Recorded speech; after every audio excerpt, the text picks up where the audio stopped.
to click go live. We could do a share screen though, right? Then it would take over and you wouldn't see only that person, I guess, in the timer. So Okay. I think that'd be maybe for next meeting, we can think about that. Okay. All right, so I have 6. We're started streaming. We're ready to rock and roll. I'm gonna let Michelle in and you have a full board, and Laura, it is all yours. Okay, welcome everybody to the March 9th meeting of the Wenatchee School Board. I will call us to order, and we will be doing the Pledge of Allegiance, if everybody would make sure that they are muted. And I pledge allegiance to the flag of the United States of America and to the republic for which it stands, one nation, under God, indivisible, with liberty and justice for all. Okay, thank you. Moving on to the agenda, we have special presentations to begin with. We do. Super excited about this opportunity to recognize our Educational Support Professionals Appreciation Week.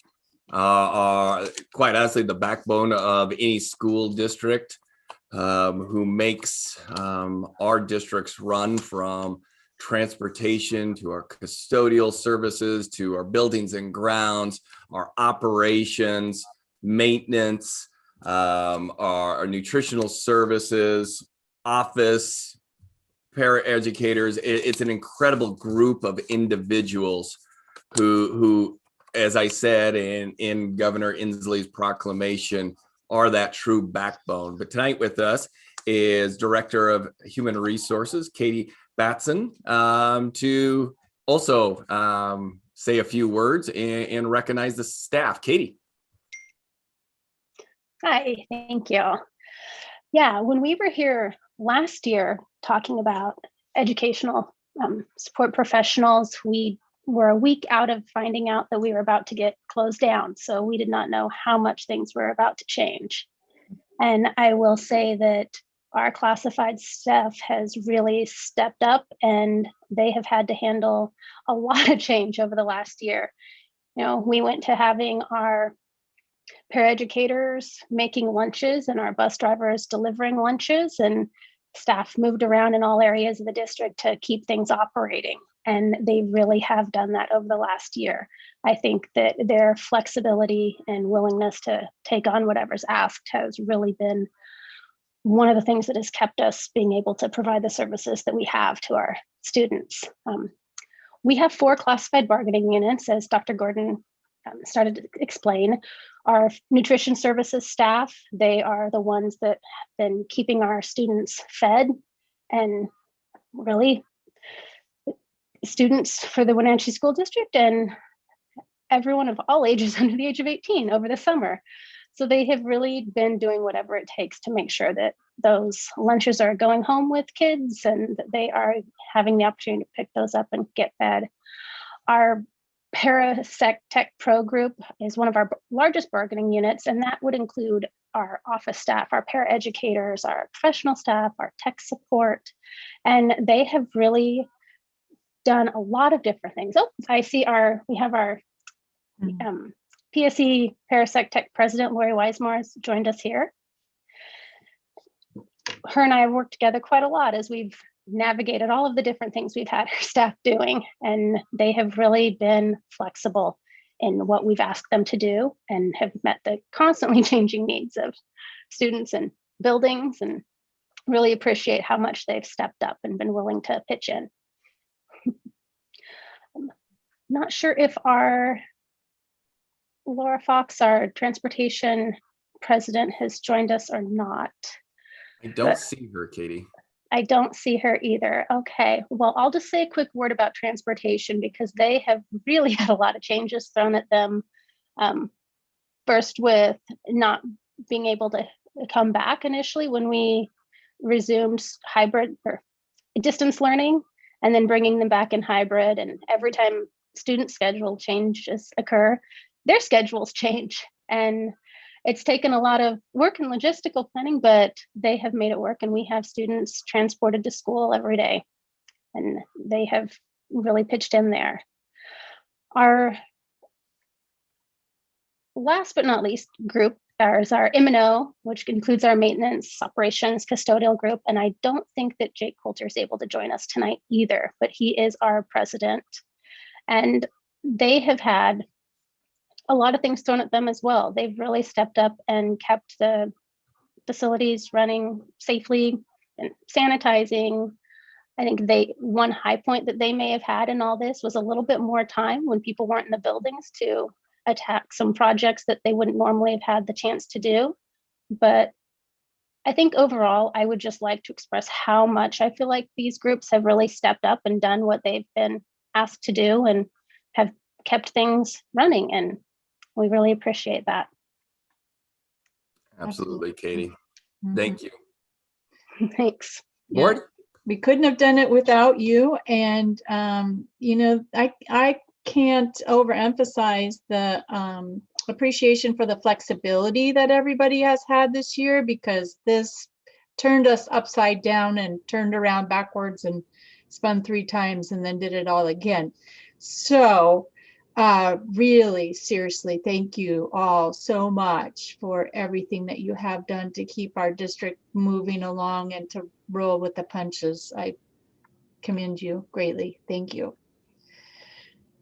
Anybody else want to chime in? Yes, there? I'd like to add my thanks as well. I recently had the opportunity to work with Lori and Jake and Laura, and they were extremely supportive and helpful. And to be able to go around the schools and see how their people were working in the background, reliably doing a great job, basically keeping the wheels on the bus.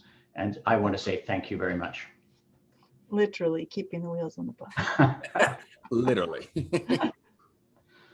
There's been a lot of pivoting this year, and we've expected our students to pivot and our teachers to pivot, but obviously all these other groups, our office staff, our paraprofessionals, our transportation, our meals. I mean, everybody has had to pivot a number of times, and so it's just under remarkable circumstances, everybody has just rose to the occasion of just delivering the best service, whatever their area of expertise was, and then added some. So I just appreciate everybody's effort that they've given as always, but everybody's given, I know, more than 110%. So thank you.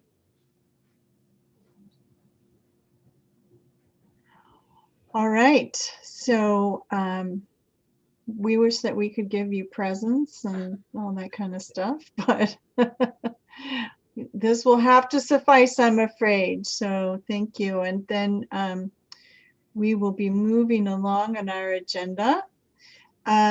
We have next on the agenda is our consent agenda, which consists of the meeting minutes from February 23rd, vouchers and payroll, personnel report, surplus report, contracts, and policy updates. Second read. Is there a motion to approve the consent agenda? I will motion to approve the consent agenda. Thank you. And I will second that to Thank make a you. change in names doing that. Okay, it's been moved and seconded. Is there any discussion? Okay, a roll call vote. Maria? Aye. Martin? Aye. Julie? Aye. Michelle? Aye. And Laura is aye as well. Thank you.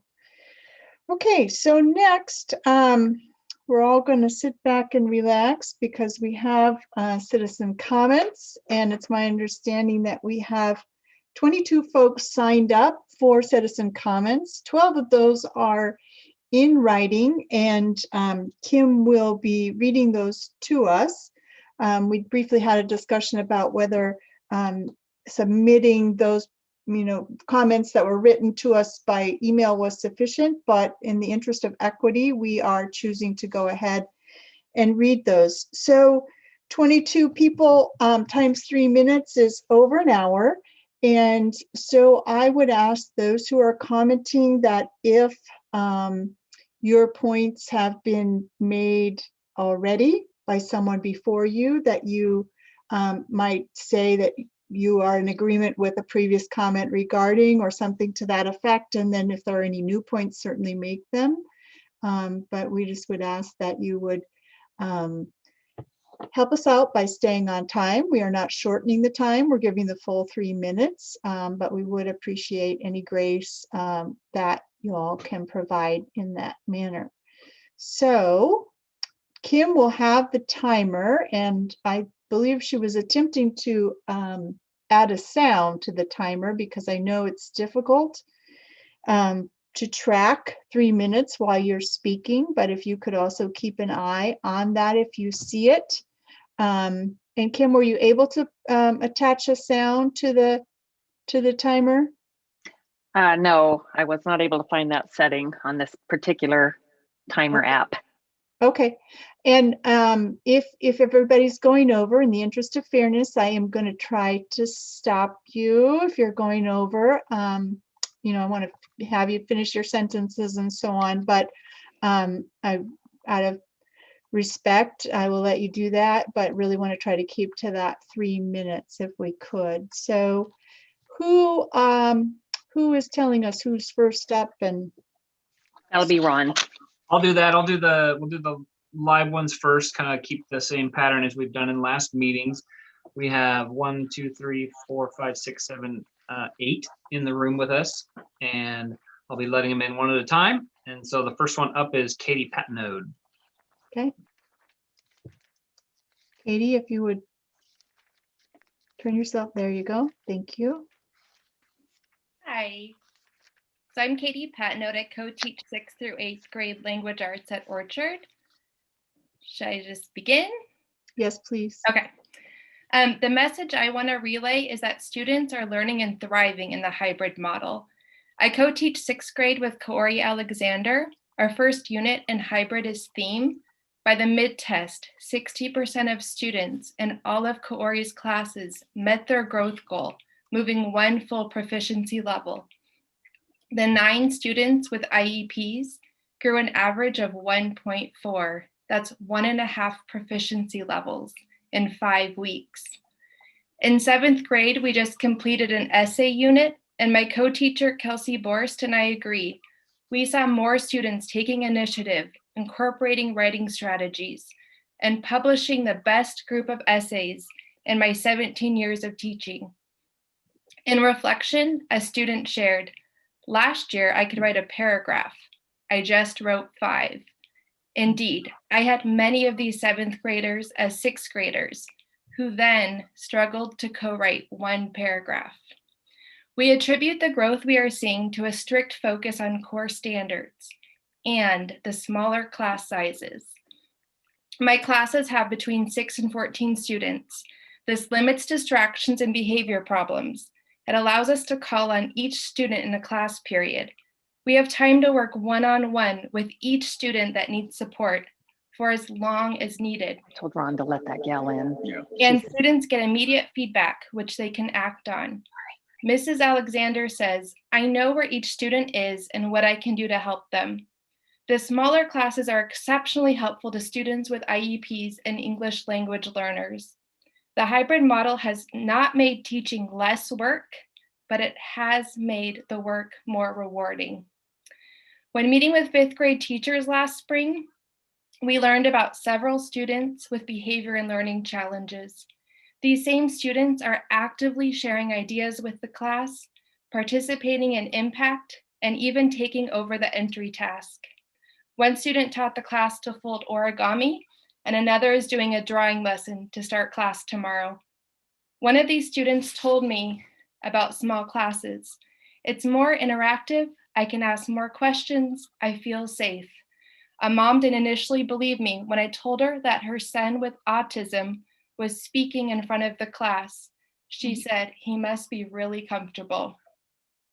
In a year fraught with unknowns, many schedule changes, and high levels of depression, stress, and anxiety, I am so thankful we're in a place of continuity, where students are learning, teaching is rewarding, and students and staff feel safe. Thank you. Thank you. Okay, next up, Janaea Johnson.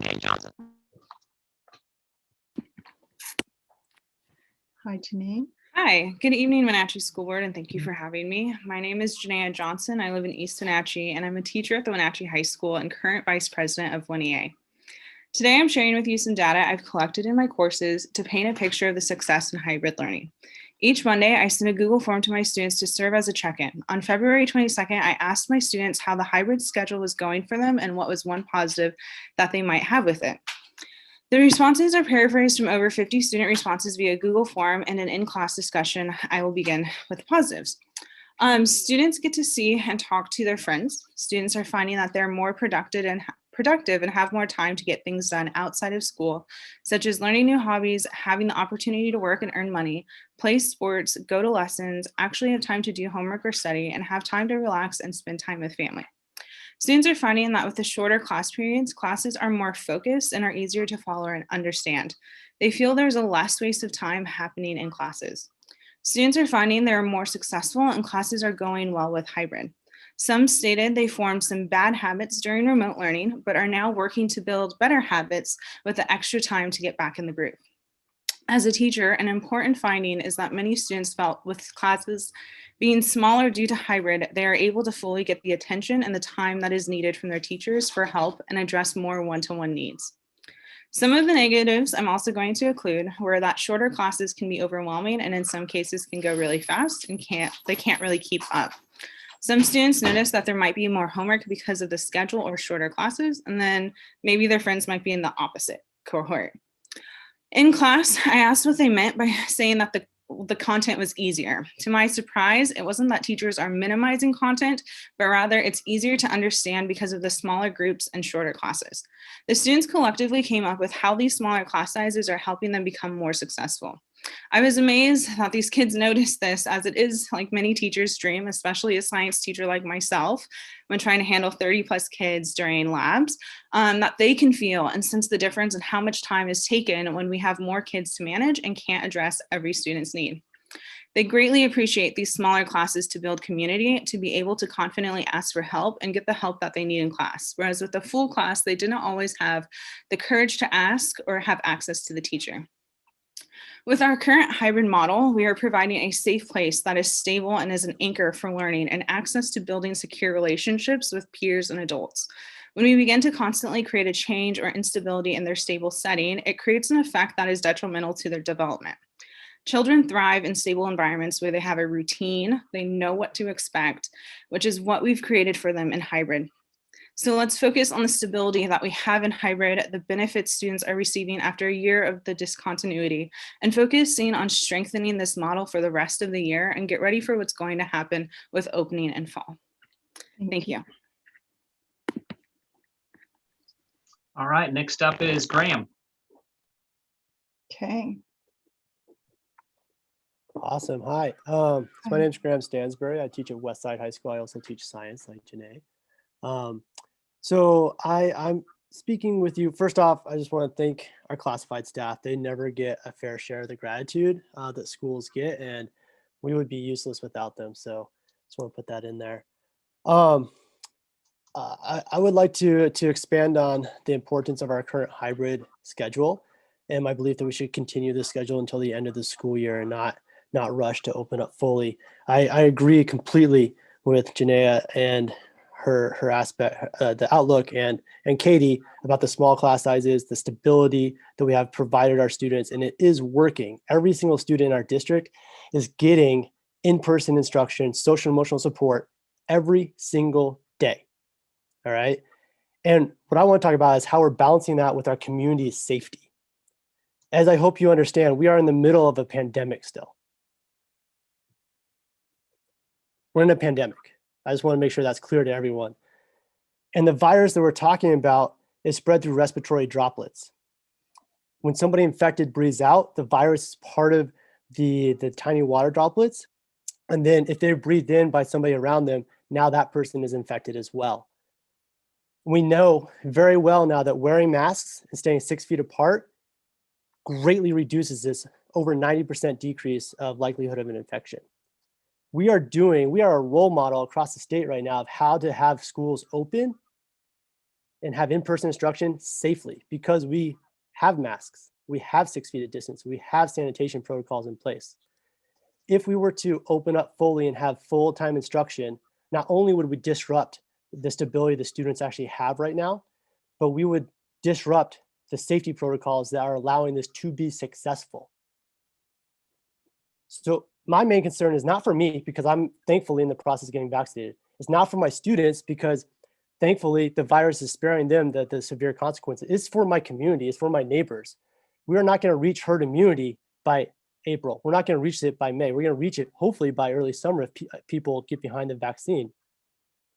So the issue is schools could very well become a super spreader because, as we know, youth can be silent spreaders. They can be infected. They can pass it from one to another and not even know. So all of a sudden a student comes to school, they interact with 100 other students. Now 100 families have the possibility of becoming infected with the virus. The finish line is in sight to go back to whatever we want to call normal, the new normal. Let's not mess it up right now. It's not worth the risk or the consequence to rush to reopen for a few weeks while we have the stability, we have the means, and it is working right now to allow our future to be even brighter and that finish line not get pushed further away. So thank you. Thank you. Appreciate it. Steve Fowler. Hi, good evening. Hi, my name is Steve Fowler, and I'm a physician serving the Wenatchee community. I'll be reading a condensed form of a letter written on behalf and signed by 50 local healthcare professionals, including physicians, nurses, medical assistants, nurse practitioners, and physician assistants, and also paramedics. And I'm honored to represent my colleagues in this, and we will send a full copy to the board after this here. To begin, we acknowledge the complexity inherent in returning students to full-time in-person learning. We recognize that there are risks and factors of which we are not fully aware. Our desire is not to tell you how to reopen schools.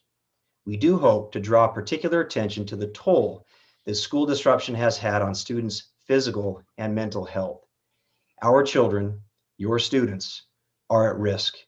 Many are now suffering unnecessarily. We are seeing an increased cases of anxiety and depression among students. Mental health providers have observed an increased demand for services to the extent that children have delayed access to care. We have seen a steep rise in weight gain. Many children have reached a body mass index that puts them at increased risk for future disease. We are shocked by negative trends in fitness due to increased screen time and loss of sports that school normally provides. Several of us are hospitalist physicians who care for the community's most acutely ill patients. It is worth noting that of the 50 or so hospitalists at Central Washington Hospital, most of whom have been caring for patients infected with COVID, there have been no identified cases of COVID transmission from patient to hospitalist. This suggests that proper protection has been extremely effective even in higher risk environments. To quote the executive director of the Washington Association of School Administrators from a letter written yesterday to Governor Inslee, quote, "In our view, the social, emotional, and academic well-being of students clearly tips the scales towards a return to in-person learning for all students. Simply stated, our kids are in trouble. We must get them back to in-person learning. It can be done, and it can be done safely." The exciting news that vaccines are currently being administered to teachers puts us at an even more favorable position to minimize risk to teachers and students. Thank you for the opportunity to communicate our concerns. As you deliberate the return to full-time in-person learning, we ask that you consider the burden carried by our children and the decline in their physical and mental health. Respectfully, physicians and healthcare professionals of Wenatchee. Thank you.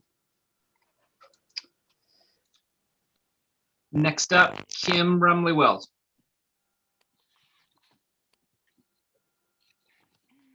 Good evening, everyone. I am Kim Rumley Wells. I am 1650 Lexington Place in Wenatchee, and I am a 5th grade teacher at Lewis and Clark Elementary School. I, in respect to your time, have virtually nothing to add to what Janaea and Katie did not already say, in terms of just saying that hybrid has been amazing in terms of giving us those small groups where we're able to connect to the students and really have them feel that they are thriving in a smaller group environment where their voices are heard. Even the more reticent students are really known members of our community. We know each other's pet names and hobbies, and it's just a really beautiful community that we have created in these small groups. I've been teaching for 25 years, and I have never in any way been able to differentiate on the spot to the needs of different learners like I have been able to since we started back on January 20th. This is much, much better than online learning. I think we all agree to that. And but the chances that we've had to differentiate with the students back and to build that community, I think have been amazing. So I would invite any of you, if you're by Lewis and Clark, to stop by out in the 5th grade portables and just see for yourself how hybrid learning is going. And that's all I have to say, but thank you, everyone. I know you have a very difficult decision to make. Thank you. Okay, next up. Shayna Morgan.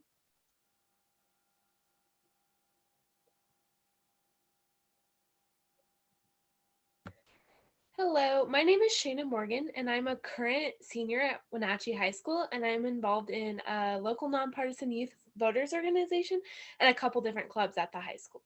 I'm here because during the pandemic, I've grown more interest in student involvement with the board decisions.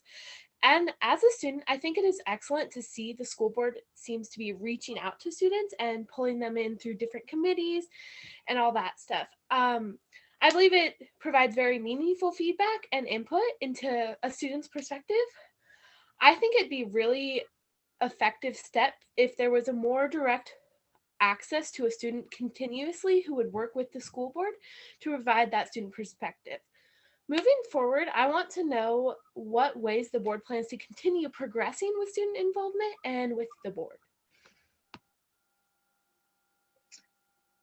Okay, thank you, Sheena. So just in case you don't know, during citizen comment at board meetings is not a time when we answer questions, but we do appreciate your asking the question.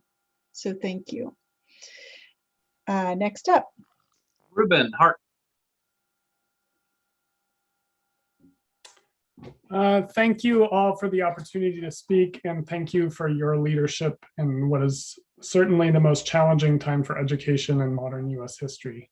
My name is Ruben Hart, and I am a first-year teacher of social studies at Wenatchee High School, and I'm also the parent of 2 children in the district. The board faces an incredibly hard choice in deciding whether to return students to full-time learning. This choice necessarily balances risks to our students. On the one hand, there's the risk of COVID-19 to students and their families, and fortunately, to a decreasing extent, to the teachers, staff, and administration. On the other hand, there's the risk of harm not for students not to return to full-time in-person learning. And it's not an easy question, but on balance, I urge the board to continue with hybrid learning for the rest of the year. The risks of returning full-time are greater than the possible benefits, particularly because hybrid learning is working. We know the risks of COVID are lesser for young people, but our students are not immune from the disease and the risks remain uncertain.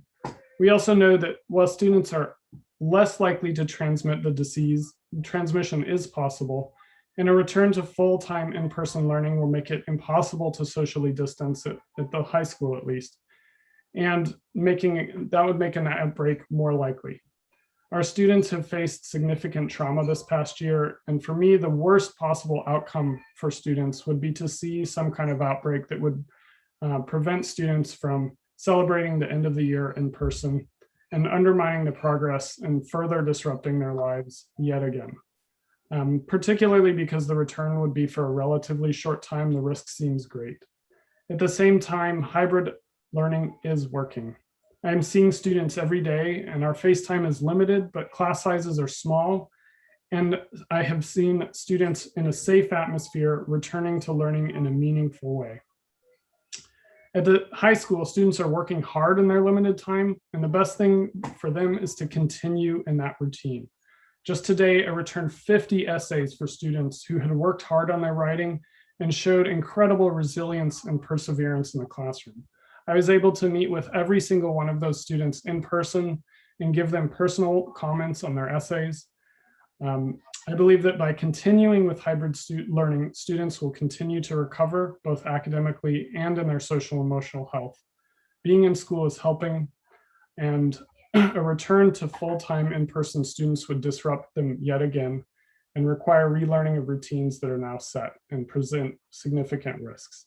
The district should wait until fall, when the pandemic will be under further control, for the return to full-time learning. Thank you. Thank you. Next up. Rachel Petro. Good evening. Hi, I'm Rachel Petro. I live at 59 Avalon Terrace. I was really encouraged to see that reopening is on your agenda again tonight, and just some of the things that you have been doing this past week with the summary. I listened in on your work session last week on kind of the learning gaps that and the learning curve since hybrid started. That's really encouraging. I appreciate the vulnerability of getting that information out publicly. I think it's really important. And it's great to hear from teachers tonight. I wish that my students were having the same experience that your students are having. And my students are ready to go back full time. And my sixth grader, who's already filled out her survey, thank you for sending that out. She's super excited to come back full time as soon as possible. So really encouraging too to see you put out the survey. I don't know if it's going out to community members and taxpayers that just voted on the levy because we support our schools, but that would be amazing too. So thank you for the survey. Thank you for analyzing the data on the learning loss for our kids. I love the options for summer school. Thank you for doing that. Keep pressing forward. Our kids are worth it. Our kids are worth full-time school if we can get there. And I would just encourage you and implore you as the board and the district, let's just keep pushing as far as we can in a safe manner to get our kids back in school. I think we know that that's the best place for them.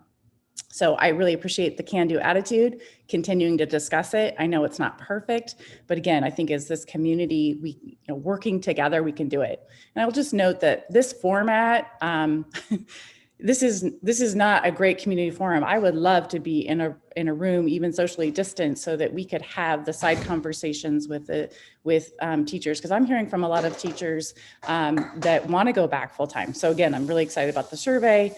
I really think we can come together as a community and figure this out. There's a lot of new information coming out about 3 to 6 feet. I hope that we can reevaluate that and see how we can get there. I would love to see the kids come back full time after spring break if we can get there. So I'm just a community member and a mom and a taxpayer that's willing to lean in and work on this issue. And I hope that we can all work together to get there. So again, thanks for all that you are doing and the can-do attitude. Appreciate it. And Rachel, just to be clear, and I'm not looking for a conversation back and forth, we have not released any student survey. So if there's a student survey out there, that is not from the WSD district. That is not our survey. Ms. Norton sent me a screenshot of it. I want to be clear with our community. Those are not our questions. That is not our survey that is out there. There will be a student survey that I'll discuss a little bit later, as well as a parent survey that I'll discuss a little bit later. But that has not touched any, we have no claim to that. So whoever is putting that out there, that is wrong. That's not ours. I wish somebody would be clear and honest about what is going on out there, but that is not our survey. We have not released our survey to our students. We would not do a Google survey. We do a Qualtrics survey. So I know it's not you, but I thought it was a perfect opportunity to bring. Yeah, thank you for that. Not ours. It came on a WSD device, and I think Thank you. but that's good to know. So we'll look forward to filling it out when it comes. We get to do another survey. Thank you. That is not ours. Thank you. Sorry, Laura. I wanted to make sure we were clear here. Okay, well, that is news to me. Okay, next up. Julie Robinson. Great. Hi, my name is Julie Robinson, and I'm the lead nurse for the Wenatchee School District. I live in Sunny Slope, and all three of our children graduated from Wenatchee High School. I work full-time covering Foothills, the Tech Center, Valley Academy of Learning, and Castle Rock Preschool. Additionally, this year I've taken on the responsibility for the WIA program. I'm proud to work for the Wenatchee School District. We've worked really hard to get students back into the classroom. And now we have preschool through 12th graders back safely in a hybrid model. We did this ahead of recommendations, but with strict guidelines, following the mitigation strategies outlined by the CDC, Department of Health, and our local health department. Daily attestations and temperature checks, appropriate masking, the recommended 6 feet distancing, and regular hand washing have been the expectation. This, in addition to enhanced cleaning in buildings, has allowed us to return safely. With our strict mitigation strategies in place, when a student or staff member tests positive for COVID after attending school, no one else is considered to have been exposed, so long as masks have been worn over the nose and mouth, and there has not been a break in the 6 foot of social distancing for more than 15 minutes. This commitment to adhering to the recommended practices has allowed us to keep the vast majority of our other students and staff in school, even when someone tests positive. Our numbers of COVID positives is currently quite low. We've not reported our data of how many students are out of school after an exposure to COVID. That number is several times higher than our positive case count. Exposures most commonly have occurred outside of school during our hybrid phase.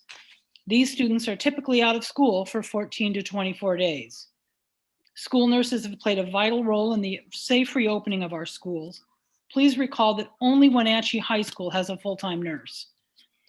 Most nurses are responsible for 2 buildings. We are fortunate to have an exceptionally well-educated school nurse team. The strength and experience and education of this group has been a huge advantage for our safe reopening. In addition to the usual work, which I won't go into, we are now charged with COVID work. We spend countless hours handling contact tracing, parent phone calls, and staff questions. We also meet regularly with district leaders, the health district, area school nurses, and school nurses around the state. We have worked hard to build relationships with policymakers, local healthcare entities, and other districts. We are watching our local COVID numbers decrease and are beginning to imagine a return to a more normal experience. It might be worth thinking about what that might mean. It would mean if we're less than 6 feet apart, when someone does test positive, everyone within that 6 feet who's been within 6 feet is now an exposure and would be out of school for 14 days of exposure. The other thing is food and eating without masks. Again, the risk of exposure is a concern. I won't go into all the rest of my details, but thank you so very much. I really appreciate your time. Thank you, Julie. Next up. Izzy Griffith.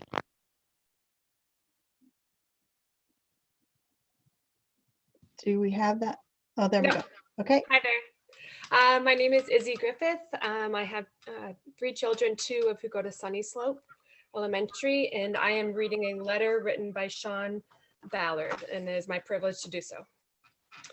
My name is Sean Ballard, and I'm writing to you today to provide information as you make decisions about when and how to open schools. I'm a paramedic and a co-owner of an EMS service and have personally been caring for folks in our community since the late 1970s. Over the last several months, I've had several parents of school-age children ask me what we are seeing in the school-age population as far as the number of COVID illnesses or other effects of the pandemic. Here is what I can tell you from my perspective. On the COVID illness side, I cannot cite one case where a school-aged kid required ambulance transport due to being sick with the virus. What I can cite is the unprecedented number of young school-aged children or teenagers that we have transported during this pandemic for mental health treatment. So that folks are clear, I am not talking about taking someone from their home up to the emergency room because they are feeling a little down. I am talking about transporting these children, teenagers, out of the area to inpatient facilities because they have been evaluated by a mental health professional and are so depressed or suicidal that they need to be hospitalized in a facility that specializes in mental illness. During the length of my career, we have routinely transported patients to out-of-area inpatient facilities for treatment of mental illness. Almost always adults, and very rarely did we transport patients of school age for mental health treatment. Many years we didn't take any kids out of the area for treatment, and on a really busy year, we may transport 2 or 3 the entire year. During this last year, there have been a couple of times at least that we have done that number in 1 week, and consistently, according to our staff, transport 4 to 5 of these transports a month. Needless to say, I've never seen anything like it. These patients are as young as 11 or 12 years of age and having serious issues. I have not mentioned the number of suicides or issues with substance abuse in that population that we have dealt with, but can tell you that is also an issue. Thank you for your time, and I hope this information is helpful as you chart a path forward. Sincerely, Sean Ballard. Thank you. Thank you. And last one that's in the meeting live, Mr. Don Whipple. Hi there. I'm Don Whipple. I teach 7th grade history at Orchard Middle School, and I coach football at the high school. Tonight, I want to share some success related to our current hybrid schedule. Contrary to some portrayals and perceptions, I keep hearing that we're not in school. Students and student athletes are in classrooms, and they're on the field right now. And in my classroom and the classrooms I know about, they're learning and they're prospering in a lot of ways. While diligently following COVID protocols at Orchard, we've been teaching 6 50-minute core classes daily since our return in late January. And using a data-driven process of pre and post-assessment achievement, I've witnessed somewhat remarkable levels of growth since our January return. And this isn't compared just to the Zoom or the COVID period. This is compared to any period. At the conclusion of our first unit of study, student scores related to 3 pre and post assessments measured incredible student growth. Average student scores for each of 3 measurable areas, vocabulary, geography, and chronology of history, grew from average scores of 10.5 out of 20 to 17.3 out of 20. After this first 3-week period concluded, 55 of 61 students were performing at or above the accepted unit standard for that first unit of study. My classes are semester-based, so data from one semester to another is easily compared. The results I reference actually outpaced those from pre-COVID semesters, lending credence to the fact that students have adapted quite well to the scheduled instruction now in place. Still areas for improvement remain. What I really notice is students have been slow to come out of their shells since returning, and I sometimes struggle to engage them verbally, especially if there's a higher than usual amount of rigor that day. I've even witnessed this in coaching my football kids. I don't see changing from our current schedule helping with this. And I don't want to set kids back. The well-being of our students is of paramount importance. And I think we need to keep in mind that at the middle and high school levels, our students were out of classrooms for over 10 months. That's the longest period since they entered kindergarten without face-to-face instruction. Coming back was a big change. And I don't feel they need more changes right now. If we were to make a change, it would be, say, late April, we're back for 6 weeks, and then they're out again. Changes to a full day could really be detrimental at this point. And I think that we all need to listen to our experts. What we're doing is working. And by our experts, I mean our district and building administrators. The safest path to continue moving our students forward is to leave well enough alone and stay the course mapped out by the experts. I'm getting good results. Other teachers that I share with are getting good results. I can see it in my kids' eyes. They're doing well in a lot of ways. From my history class, the football team at Wenatchee High School, I've seen students adapt to what we're doing. And I think hybrid is working for the purpose of educating our students and giving them an education right now and put them in a safe place. We're able to keep it safe right now with the numbers we have. And I think we should stay on that path. That's my opinion, but there's some facts in there too. Thanks for letting me have the time to speak. Thank you. Appreciate it. Okay, so now it's my understanding that we are moving on to the written comments. And Kim, I apologize that you're going to be talking for a long time, I apparently. know. Okay. So here we Okay. go. I'll start with the first one. This is from Katie Desmond. My comment is about returning full-time this school year. There are only 60 days left of the school year. By the time this would be put in place, I would imagine we would be closer to 40 days left. As a teacher, the last year has been full of constant change. Sometimes there was a change every day. This causes stress and anxiety. We want to be the best we can be for our students, and it is difficult when we are worried about the next change. At a previous board meeting, we were told that we were not coming back full-time this year. Now that could be changing. Then there are safety concerns. How will we keep full classes 6 feet apart or even 3 feet?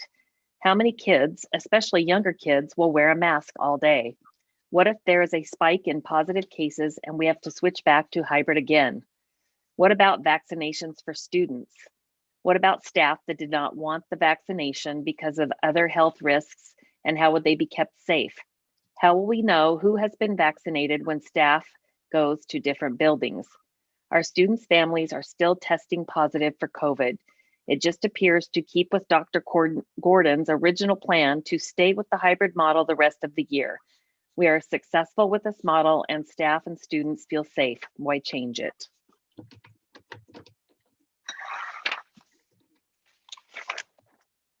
Okay, next. This is from Sandra Lancaster, teacher and parent. Thank you. I am both a teacher and parent of a senior this year. First, my son Clay is taking one of the hardest schedules you can take at the high school. He was doing well with full-time Zoom classes and even earned straight A's with 4 AP classes and a 0 period in his schedule. As a parent, it is and was hard to see this semester literally cut in half. He is getting half of the teacher minutes that he was receiving over Zoom. Zoom is not perfect, but it was doing the job for many of our students. I know that many also had F's. My question is this: does taking away half of the time kids get with teachers make it better? I'm not convinced this is what is best. I know for my son it is not. However, he has got a lot of skiing in, so that is a positive. Secondly, as a librarian in the district, I am so glad to have kids back at Pioneer. Our hybrid schedule is much different than the high school and also is not perfect. However, students are getting to come to library every other week, and we are checking out more books. Unfortunately, library budgets were slashed along with building budgets these past years. How do we keep current and kids interested in reading if we can't buy books? Librarians are tasked with running book fairs, applying for grants, and such, just to get the minimum book orders for our students. I ask that you make libraries with full-time certified librarians. Orchard, for example, only has a half-time librarian, and an adequate book budget a priority in our district. Thank you for your time and service.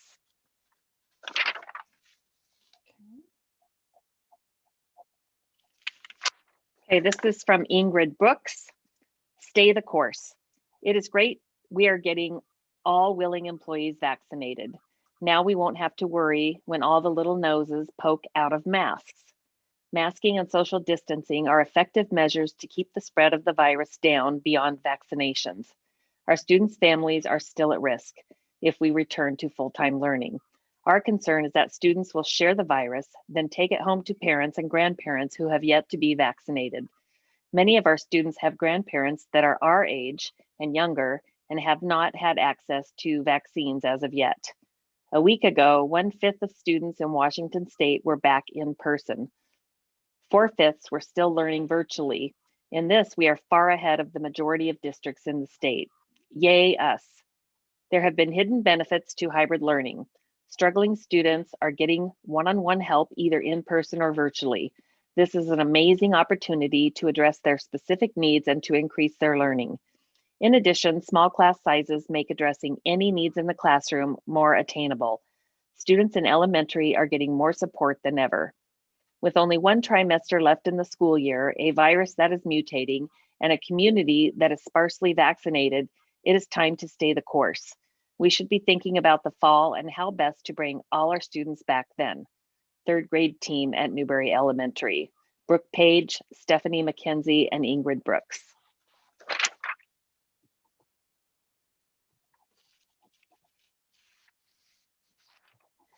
This is from Desiree Jones.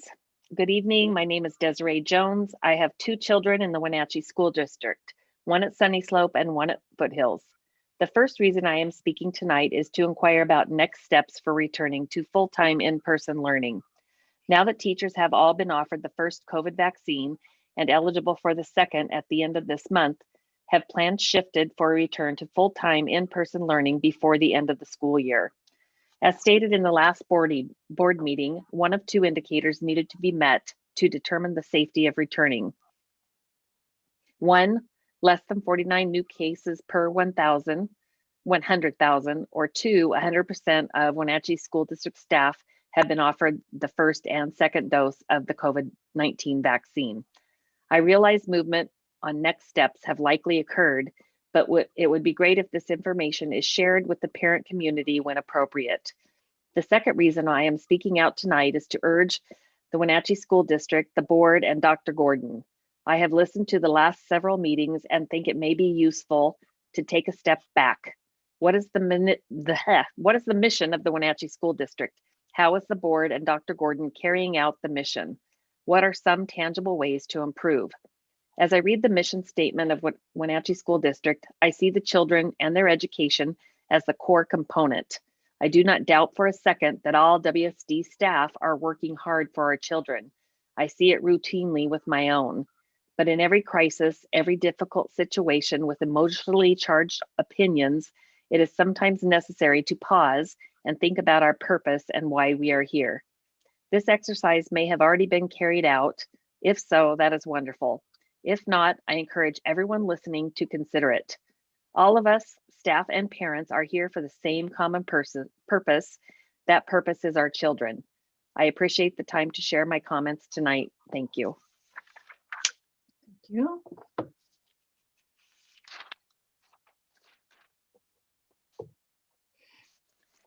Next is from 3rd grade Newberry. Stay the course. It is great that we are getting all willing employees vaccinated. Now we won't have to worry. I think this might be the same one I already read. I'll go ahead and read it because it was a separate submission. Now we won't have to worry when all the little noses poke out of masks. Masking and social distancing are effective measures to keep the spread of the virus down beyond vaccinations. Our students' families are still at risk. If we return to full-time learning, our concern is that students will share the virus, then take it home to parents and grandparents who have yet to be vaccinated. Many of our students have grandparents that are our ages and younger and have not had access to vaccines as of yet. A week ago, 1/5 of students in Washington State were back in person. 4/5 was still learning virtually. In this, we are far ahead of the majority of districts in the state. Yay us. There have been hidden benefits to hybrid learning. Struggling students are getting one-on-one help either in person or virtually. This is an amazing opportunity to address their specific needs and to increase their learning. In addition, small class sizes make addressing any needs in the classroom more attainable. Students in elementary are getting more support than ever. With only one trimester left in the school year, a virus that is mutating, and a community that is sparsely vaccinated, it is time to stay the course. We should be thinking about the fall and how best to bring all our students back then. And that's 3rd grade Newberry team. Okay.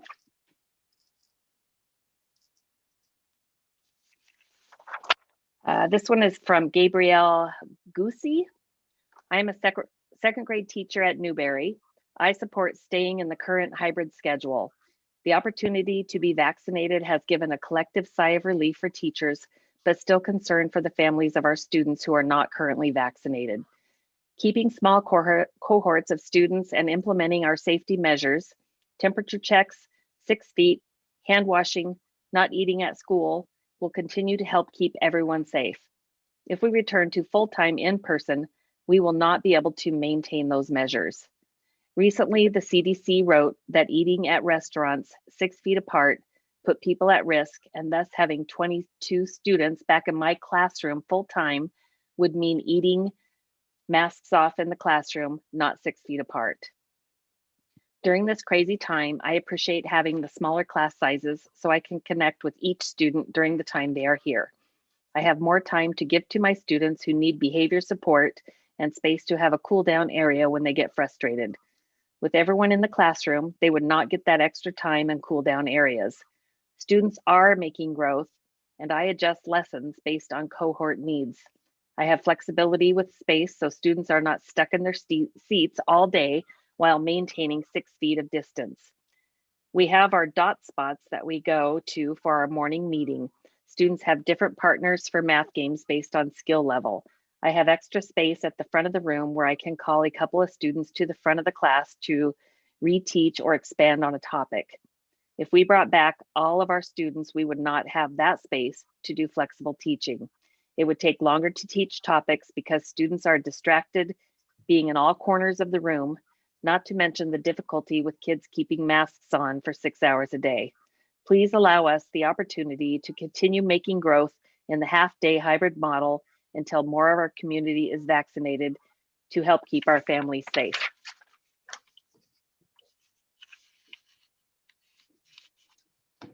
Thank you. Next is from Liliana Fausto. In regards to reopening schools and what that will look like, I would like to know how the school plans to maintain a 3-foot social distance if it expects more students in schools. Although some employees of the school district and eligible community members have received the vaccine, I don't believe that means there should be less health and safety requirements. Example, not required to check temperatures, have regular hand washing. It makes sense to not alter the schedule once more and wait to evaluate before the beginning of the next academic year. If health and safety requirements have to decrease because of the capacity of students expected to return is too large to navigate, then it seems that the schools should not operate at a capacity that allows for greater risks to students and employees.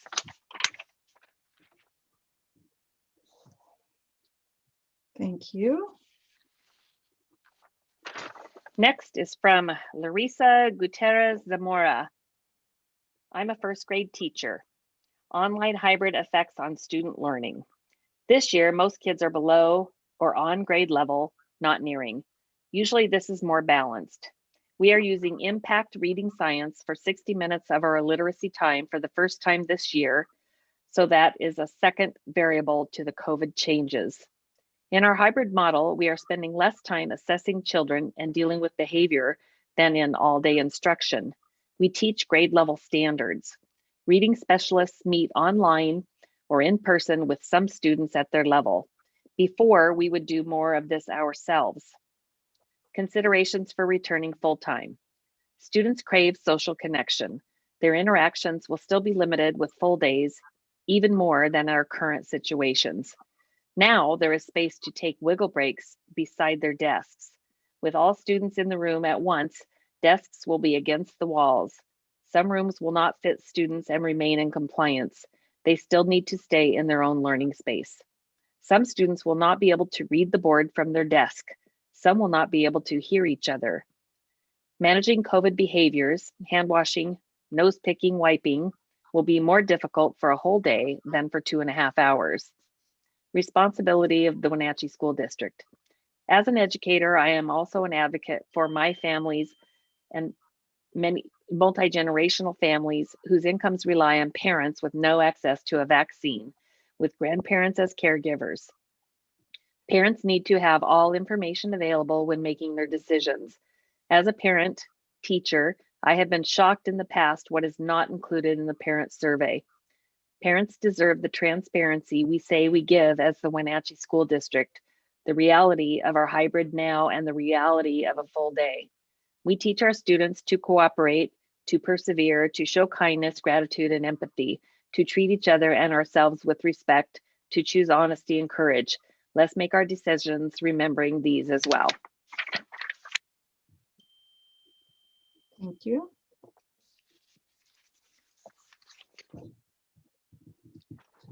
This is from Matt Van Bogart. This is absolutely exhausting. Do you know what could make a huge impact in our community and provide relief from a year of misery? Get the kids back to school full-time and in person after spring break 2021. I invite Dr. Gordon to have an honest discussion, town hall format, about the state of our district, state of learning in our school, and debate the merits of continuing to keep our kids out of full-time in-person learning. The surge of evidence that kids can safely return to school full-time and in person has become overwhelming. The time has come to move forward. Even Dr. Fauci believes local authorities can determine if schools will abide by 3-foot or 6-foot social distancing rule to get our kids back to school full-time and in person. You must have seen that interview by now. Just today, USA Today posted a fact-laden story by 4 pediatrician academics, Dr. Tara O. Henderson, Dr. Monica Gandhi, Dr. Tracy Begg-Hogue, and Dr. Daniel Johnson, that carefully dismantled arguments for keeping kids out of school and what little risk exists to them and community by having our children in school for full-time and in person. Kids must be in school full-time and in person no later than after spring break 2021. This is your obligation and responsibility to do the right thing for our children.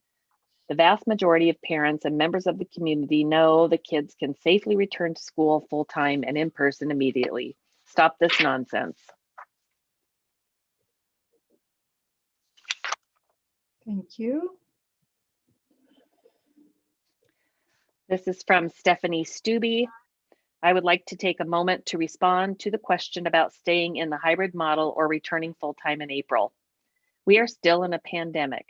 Yes, the numbers are better and vaccinations are being offered to more people, but that does not mean we open up guns a-blazing. We got to where we are by being vigilant, safe, and protecting those around us, including the families we serve. I do not believe we should return to full-time school this year. In addition to it being a logistical nightmare with traffic, staff support, and still honoring social distancing guidelines, I don't feel fully protected from the virus. I also posed this question to my 4th graders today for their thoughts. Do you want to return to full-time school? Answer, a resounding yes. However, they do have concerns. My students enjoy the small classes with less behavior problems. We could move at a faster or slower pace depending upon completion of work and mastery of standards. Students are comfortable with the cleaning protocols and wearing a mask 2.5 hours a day versus limited cleaning, no temperature taking, and mask wearing 6 hours a day. They like the attention they get and a feeling of family in our small group. Don't just take my word for it, ask a student.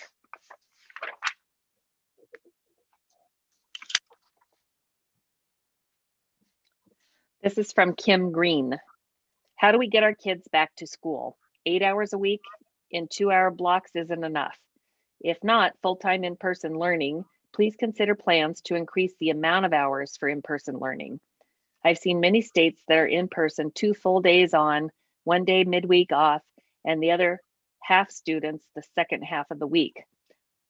Or New York with half students 1 week, the next off when the other half of students go. If there isn't capacity to safely distance with all the students in school, I get that, but let's figure out another way. Let's figure out another system that allows for more than 8 hours in person and in larger chunks of time. As is, this is a very disruptive schedule for any working parent, especially single parents. By the time I drop off the kids, I'm picking them up shortly after getting to work. We need to stop using COVID as an excuse and start learning how to move forward. Schools are essential business. Our kids' mental health is essential. If we can commercially fly for vacation, our kids should be in school. Please, no more excuses. I believe our kids are in crisis. My vote is full-time in-person learning after spring break. Let's figure something out. If not, let's please find a way to increase the amount of time they are in person. Thank you for listening. Thank you. So And the last one, okay, one more. by my count, oh, one more? Oh, okay. By my count, that was 22, but I must. Okay, come on. This is from Letitia Fisher. My name is Letitia Fisher, and I am unable to attend this evening. I want to share my experience teaching kindergarten during COVID. Due to COVID, many families have chosen to stay online, homeschool, or wait until next year. So I have been blessed with a class of 12 students. While school has been a challenge for all of us for a variety of reasons, there have been some benefits. I have been able to have a personal conversation with each student every day to see how they are doing. I know this may seem like a small thing, but for me and a 5-year-old who wants and needs to be heard, it is a huge deal for their social, emotional well-being. I hear a lot of conversation around they are going to be so far behind. So I really took a look at my data, and this is what I found. Out of my 12 students, all but one are at grade level with letters and sounds. All but one are at grade level with sight words. We are reaching our math standards for this time of the year, and all but 3 are meeting our writing goals. I would not say my students are behind. In fact, I would say they are ahead of what my class normally looks like at this time of the year. I attribute that growth to the fact that we have small class sizes and I have more opportunity to help those in need. We have not had a huge outbreak in our building or had to shut down, and this has been possible for a variety of reasons. We hold fast to the 6-foot guideline. We have masks on throughout the day, keeping everyone in the safe zone. We are not contaminating cohorts during recess, lunch, and specialist time. The half-day program of AM/PM has also allowed shorter periods of time around our cohort of students, which also helps the exposure risks. I would really encourage us to focus on the positives this year has provided us. I feel blessed that our district fought for us to have half days to make learning in person a possibility for our staff and families. We should finish the year in this manner. Thank you for your time. And that is it. Thank you. Thank you, Kim, and thank you everyone who took the time to provide their comments to the board. We do appreciate that. So moving on in the agenda, we will now enter into a discussion on reopening schools. Paul? Yeah, thank you, Laura.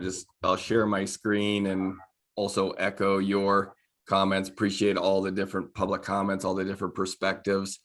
We continue to listen, and we'll be listening in different ways in the coming days and week ahead of us. So everybody see a little smart restart screen? Mm-hmm. Okay, good. All right, so just a brief update as to where we're at.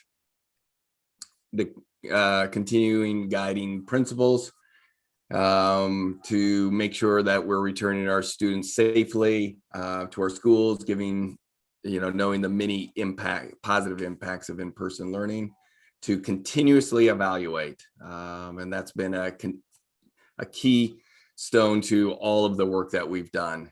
We recognize the sands continue to shift underneath our feet on a regular basis.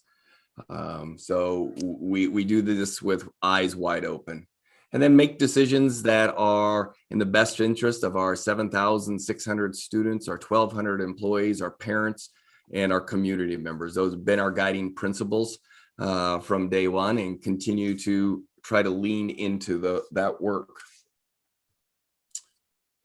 At the previous board meeting, we talked about indicators for full-time return. So for indicators for us to start those conversations about what full-time learning would look like. And 2 of those indicators were the CDC guidelines around 49 or less per 100,000 within our community.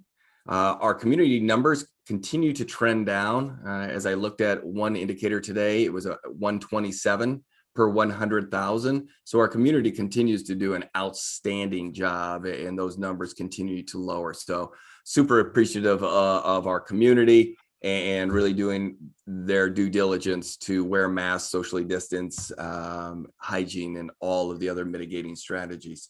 The other one was 100% of our staff would be offered the first and second dose of the COVID-19 vaccine. That's where, the sand shifted under our feet, I believe last Tuesday or Wednesday, when President Biden made sure that all educators were going to be receiving the vaccine by the end of March. And that was significant. But another significant shift in that was our local health district in partnership with our local ESD and making vaccines available to our staff. So tomorrow we have a mass vaccine clinic at the Town Toyota Center where our staff can sign up through the link that we've sent them and have access throughout the entire day tomorrow. So we're encouraging all staff members to make sure they take advantage of this opportunity and be vaccinated. So as I said earlier, the sands continue to shift. It feels like on a weekly basis. And even though a few weeks ago I said our intentions were to maintain in our current hybrid, it was always with the understanding that things do change and we'll continue to reevaluate. And this is an opportunity for us to continue to reevaluate where we're at. So we've been planning, but the vaccines have made a significant difference in where we're at and how we're thinking about progressing forward. So our school administrators, district office, and others continue to work forward and making sure that when we bring information to our board, we have all the relevant information the board needs to make any other decisions about returning students. Part of that is timeline. So with tomorrow kind of starting our clock on where our staff will be receiving the Pfizer vaccine. So that is 3 weeks between your first shot or jab, and then the 3 weeks later you can receive your second shot, and then that's followed by a 2-week delay of making sure that each person is fully immune. So we're using that 5 to 6 week timeline. So all of this work would be the soonest that we would bring anybody back would be mid to late April. So to help with information, we're surveying our staff, our parents, and our students, 6 through 8 students. Staff, we sent that out today. Parents, we will be sending that out tomorrow morning. And students, sometime next week within their classroom, so we can create a really equitable opportunity for our kids to take the assess or the survey for us. So we really want to make sure that we're asking some pretty straightforward, direct questions about returning to full in-person learning or continuing the hybrid learning for our school district. How the parents will hear about it, we have a goal of somewhere in that 4,000 response range, which is 2 times higher than what we normally get. But we feel like this is incredibly important because I think a lot of people have said, I hear all parents or this group of parents or all staff or all students. We've been throwing around all a lot or most or many. And that's quite honestly in our circle of friends that we're making those assumptions. What we're hoping for is that we get a large percentage of our parents, of our staff, and our students to take this very brief survey. And again, the survey that is out for students right now, that is not a district survey. I want to be super clear. That is not a district survey out there. I was just made aware of that prior to the board meeting. That was not a district survey that was released for students. So I'm not sure where that came from or what that is, but that did not come from the district office. So how are we going to communicate? We're going to be emailing, remind, district email blast, canvas, website postings, social media, lunch sack flyers, robocalls, media news release, Spanish, radio, and social media, our weekly newsletter, a letter mailed home with WSD and then those backpack flyers. That's going to be our really initial kick across our school district boundaries. Again, in English and in Spanish, really trying to engage our community to get their voice heard. So some decision-making points that we'll be bringing back to the board are the survey data that we collected and compiled and shared with the board at the March 23rd meeting. And then we'll continue to meet with state and local health officials to make sure that we have our best guidance going forward. To be real honest, and as somebody mentioned earlier, I believe the doctor did one of the earlier comments, Washington Association of School Administrators have put forward a request to Department of Health, Governor Inslee, and other decision makers to really consider reducing that 6 to 3 feet, because that's a game changer. That's another one of those big pieces. And the Department of Health oversees school districts and others. So there is advocacy by school district leaders to make sure that the governor and the Department of Health are being really thoughtful about that 6 and 3 feet aspect that's out there. But it has been frustrating, as I've noted in prior board meetings, the different organizations and medical officials who give us different advice, from WHO to CDC to the Department of Health, American Pediatrics Association. It's frustrating because, again, school superintendents, for the most part, aren't medical professionals. So we rely on these individuals to help guide us through there. So when we have lack of clarity amongst organizations, it becomes very frustrating, and you put school boards and you put school superintendents and others. But that's for ours to decide in the coming weeks. But as I've said all along, everything continues to shift. Even this survey is this moment in time. As they take it, it is that moment in time, but we'll make sure we bring that information back to the board so we have as much information in front of our board as possible as we consider the opportunity to bring students back for in-person learning.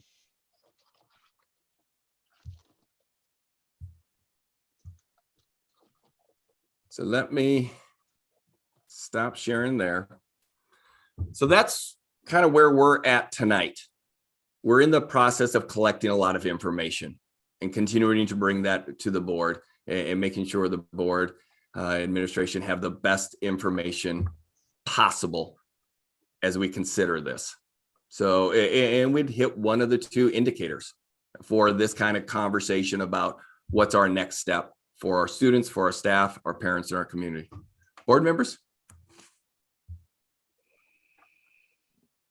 So I have a couple of thoughts. So I know in the past you've shared with the board liability issues that we need to be following recommended guidelines.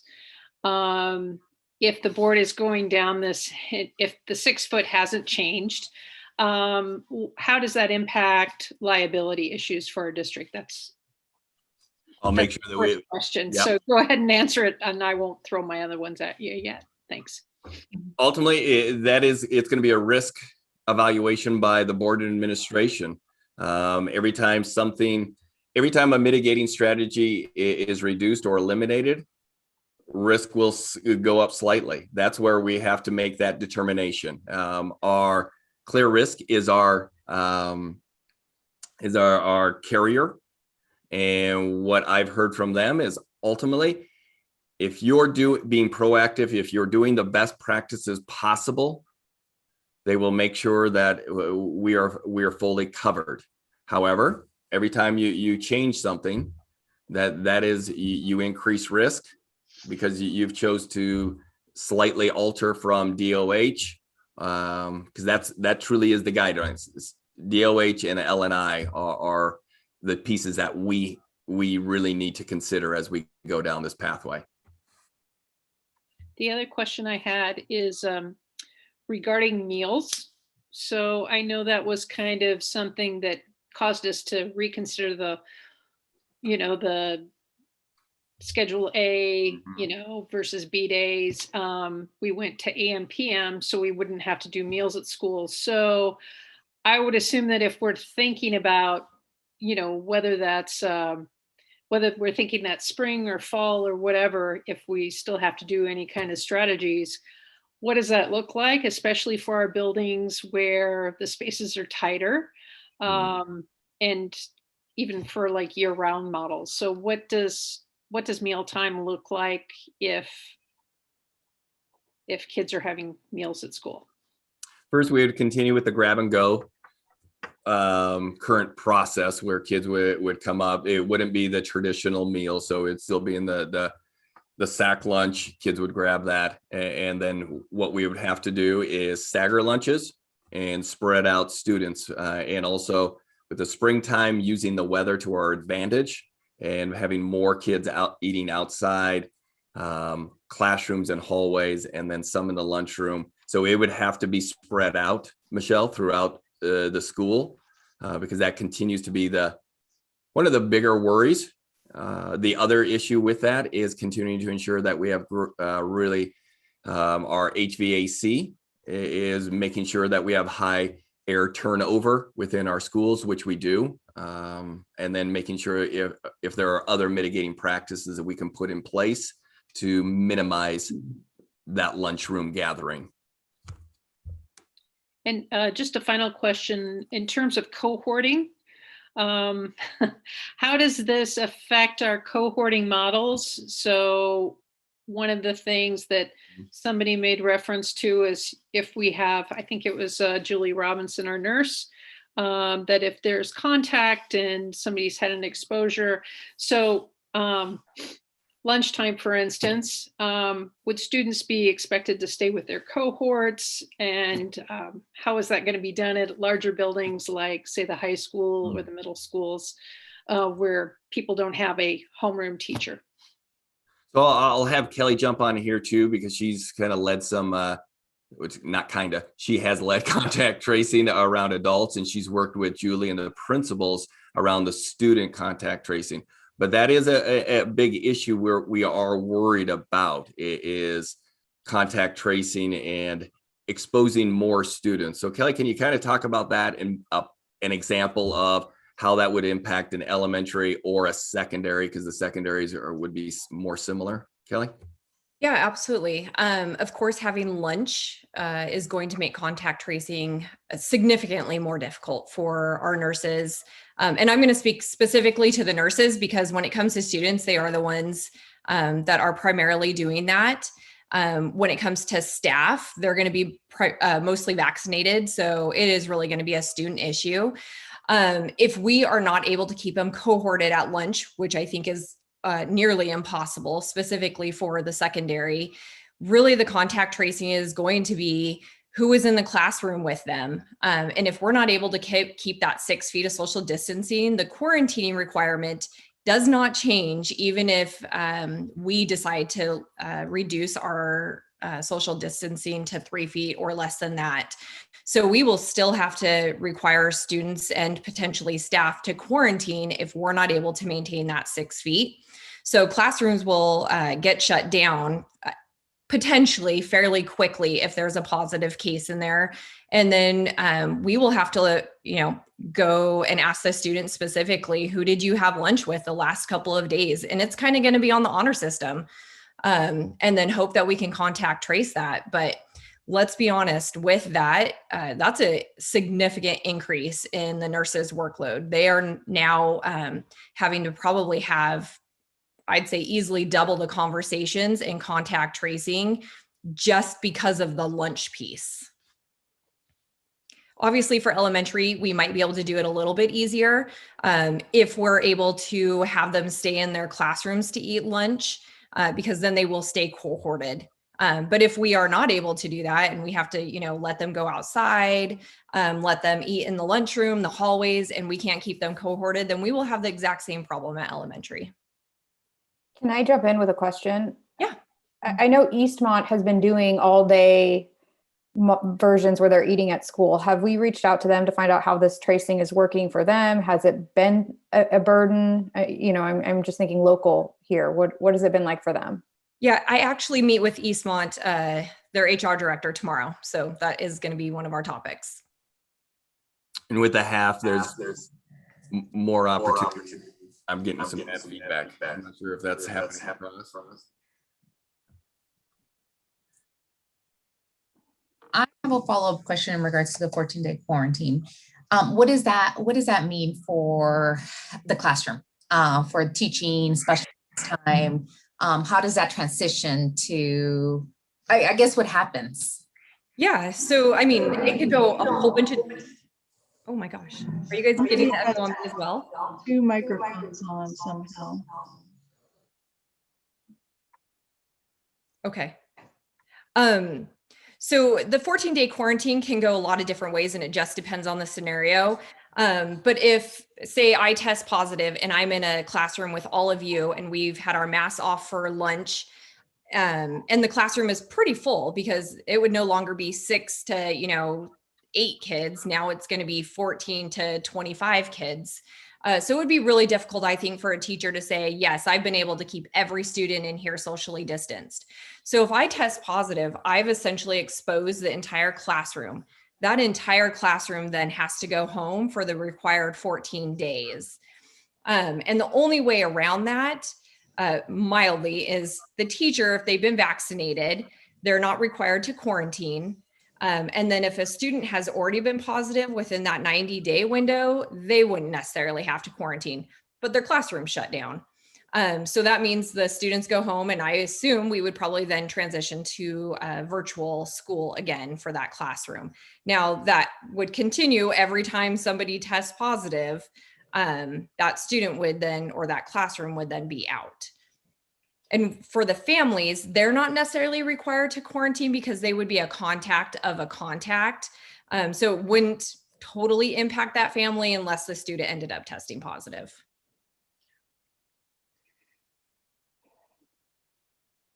Other questions? Just a comment, I think, we talked about shifting sands, and the numbers have been going down consistently for a couple of weeks, few weeks at least. We're down to, you said 127 is what you heard earlier. We were up, around 1,000 or more just a very short time ago. So I fully expect the sands will continue to shift between now and the 23rd of March. And so it's impossible, I think, really to predict where we will be, by the time that meeting rolls around. But it's super encouraging that, the numbers have continued to go down. I'm just looking at our dashboard on our website. Our cases are extremely low amongst students and staff, and everybody's been doing a good job. And the numbers declining in the community are showing that the community is doing a good job. So I want to thank everybody for that. I don't think we can come to a conclusion tonight because we don't know what's going to be before us on the 23rd. I continue to be extremely concerned about students who are suffering from mental health issues, and we heard some testimony basically to that from our medical professionals, and that's some scary stuff. Kids are not going to recover from that. I do appreciate that teachers and students are enjoying smaller class size. We've known forever that smaller class sizes are beneficial for students. That's not new news. Do we wish that we always had that? Yes, we do. It would be really great to have that. I don't know that smaller class sizes is a reason to hold back, although I do recognize that it's a benefit. And maybe if we could double our funding, we could get smaller class size permanently, but that probably is not going to happen. I'm wondering if we come down to contract tracing, and do we have any resources that we could apply to increasing our capacity in that regard? Can we employ paras to assist with that, people who are not busy doing other jobs that they normally would be doing? Do we have any extra money to provide extra hours or that kind of thing? Yeah, interesting. You should ask that because we had a conversation with Julie Robinson today and we asked her that question. And yes, we probably could provide some additional supports there. But I will say that I'm not a medical professional, and learning all the COVID stuff and all the requirements, even though I've now been doing it for several months, I still call Julie and I'm like, hold on, I need to double check this. Hey, did this change? I think I remember hearing this, because I'm not a medical professional. That is just not how my brain is wired. And so I think at this point, it would be very difficult to get somebody that isn't a nurse on and up to speed enough to really be helpful to the nurses. So, you know, it's definitely something we could look into for the beginning of next school year, is adding maybe some additional nurses or some classified staff members, but get them trained up so that they are of benefit to our nursing staff. But I will say it's a big hurdle, a large information dump and learn to get them on staff and educated. We collaborate with our nursing program, our student nurses, or, you know, some more nurses at Confluence that are working, or Columbia Valley who are working part-time or something of that nature. Yeah, that's a great idea, Laura. Thanks. So Yep, go ahead. No, go ahead. This was a very thoughtful process that was outlined, and I think that was the clearest that we've seen, and I appreciate that. And what I want to do is just highlight what I think are a few of the critical points. I am glad to see that we're going to gather more information in the next few weeks, and tonight was also itself very, very informative. And recognizing that the circumstances are not the same week by week. And so we're playing a guessing game looking forward. And when we play a guessing game looking forward at when to change, I think we've been well reminded with not only today, but on other occasions, that there's a disruption cost every time we make a transition. And thinking through that process is also very, very important. I have several references to stability, and that includes parents being able to know with enough advance to plan ahead. Forever, we have external harm outside the school district suffered by the rest of the community. And that is a really, really externality that we are not the cause of, but we're not the cure of either. And it's difficult for us to recognize that complexities. So that's fair. So what I'm saying here is, I think it is premature to take a position while we're gathering this right now. And to recognize that timing is itself a variable. As we look, it's not just two alternatives, where we are today and where we'd like to be when the new year starts, with something like full-time old style in classrooms, that it's managing the journey from here to there that's also really important. And that's with summer and with other alternatives. People talked about perhaps slightly extending the hours. It's not easy, it's very complicated. There's all the logistics. But I would like to say that it's important for us to keep our eye not just on our circumstances changing, and so that we can do something that we would want to do that we're not able to do last week, but also, do we notice ways that do not cause us to trip up, where we can make things better in the months to come? None of that is a decision, but I think it's a mindset. And that's a good educational word that you had taught me about. I think a mindset of being open for opportunities, a mindset of recognizing there's continuing external harm, what can we do about it? A mindset of, actually, I'm going to quote somebody I've been wanting to quote for a long time. Lonnie Bunch, the first African-American head of the Smithsonian, embrace ambiguity, and wrestle with embrace gray areas and wrestle with ambiguity. And that's what we've got. We have conflict between objectives. And as I say, going back to my first point, no I'm not even sure, certainly not today, to indicate what a decision should be, but to recognize that it's a thoughtful process, that we need to recognize the values and stakes that all people have and see what we can do. And it's not just a one-off binary choice. It's a look for things all along the journey, recognizing, here I'm going to say this too, teachers and administrators and parents and children have suffered and worked and worked and worked, and then making a comment on it, and it's not enough. And that's not, and we kindly need to recognize that that effort doesn't end, and that's all. So can I kind of jump in off that? I think my kind of echoing a little bit of what Martin's saying is I would like to be sure, you know, I appreciate the information gathering, but I want to make sure we're doing it from a mission-driven perspective where we're in the game of educating. That is our essential function, is to provide for the well-being and the education and the full person of our students and our families. And I want to make sure that when we're doing this process, that we're not looking at something to confirm why it can't happen, but instead to problem solve that, you know, because we know that there are schools out there around the nation that are back full time. And it's, you know, you hear that and you say, why can't we do that? Well, there's varying theories of what's a safe mitigation strategy and whatnot, and that's fine. But I don't want to look at it. I felt a little bit like the presentation last time was like, look, see, this is why we can't do it. And that's fine if it's physically, technically impossible that we can't do something. I want to make sure that we are evaluating it, because we got slapped in the face with data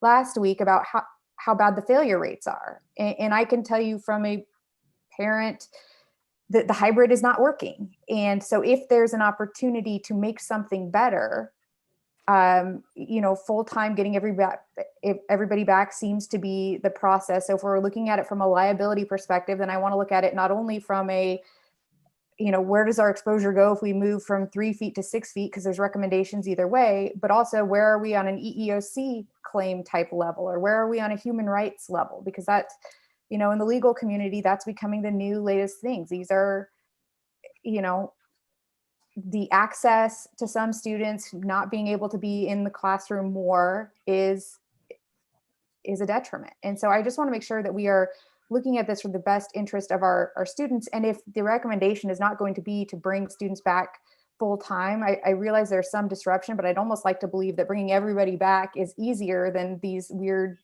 you know, mitigated schedules, that there's a better solution for how to prevent the learning loss and to keep engagement going for the remainder of the year and through the summer. I mean, I know for maybe a lot of teachers, this all ends on June 12th, and it's just looking at, let's just get through the next 40 days or 60 days. But for a parent that's looking at my fourth grader now testing at a third grade level, this doesn't end on June 12th. And I need to decide where my students fit in next year and how that all looks. So, you know, I know some folks are saying, well, there's only so much time left in this school year. Let's just not disrupt it.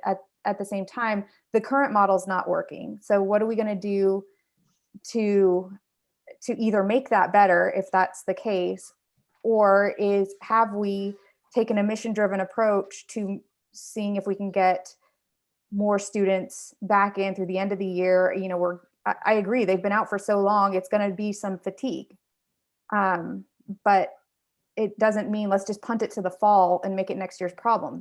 The nice thing about the comments today was the biggest criticism I've heard through any of this is about the classroom sizes. And they, you know, teachers love the small classroom sizes versus the initial concern of real fear about the illness and the virus. And I think we've mitigated that by making them available, you know, making vaccines available. I would like to think if students enter school in the morning and don't have COVID, and regardless of how many there are, they'll leave. If nobody has it, they'll leave in the afternoon without COVID. So, and maybe having a structured schedule by being in class all day will prevent them from being out skiing and at Walmart and restaurants and other places where they might then bring it in. So, you know, it's too early to make a decision. I realize that, but I want to make sure that we are sorry for being so long, but I want to make sure that we are looking at it from a problem solution type approach versus a confirming why it won't work and let's punt this to next year.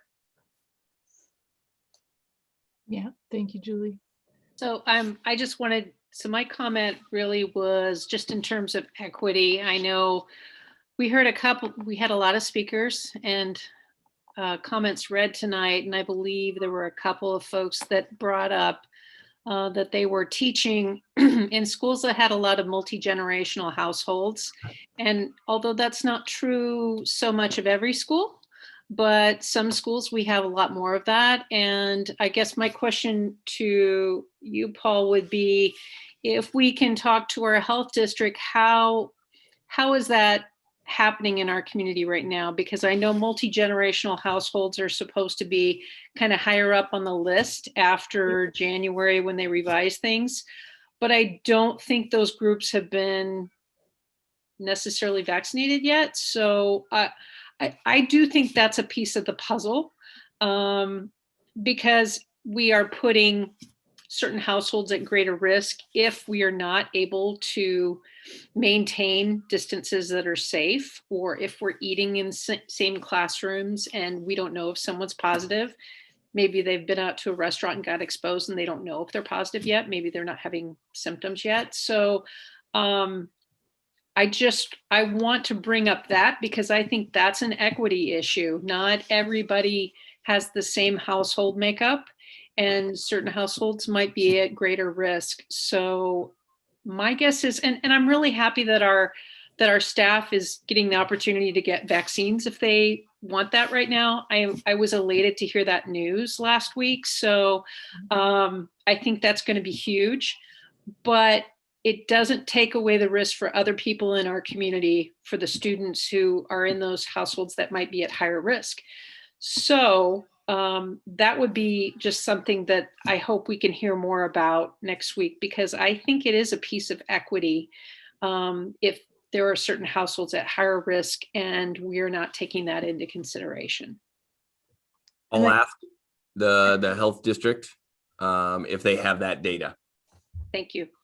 And what can we do to help advocate for our students who are living in multi-generational households? Because you're right, Michelle, the questionnaire on the health district website specifically asks about whether or not you're in a multi-generational household, and you get points, if you will. You move up you're more likely to be approved if you have that. So if people are unaware, maybe there's a role we can play in helping to let people know.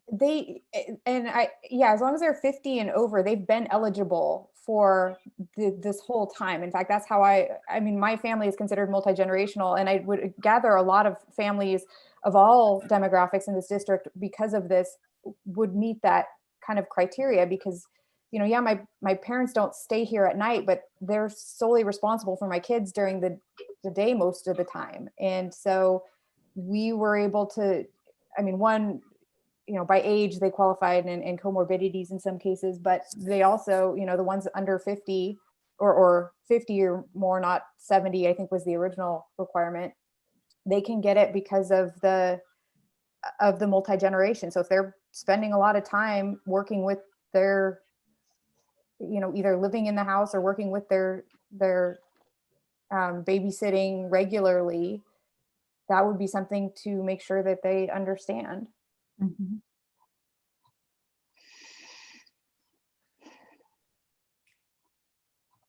Well, I want to make sure, because I know there are, and I appreciate that there are households where there's childcare and they're residing in different households, but I'm talking about multi-generational households where everybody's living in the same space. So 24/7, right? So you have greater exposure to people contracting it if someone got COVID, or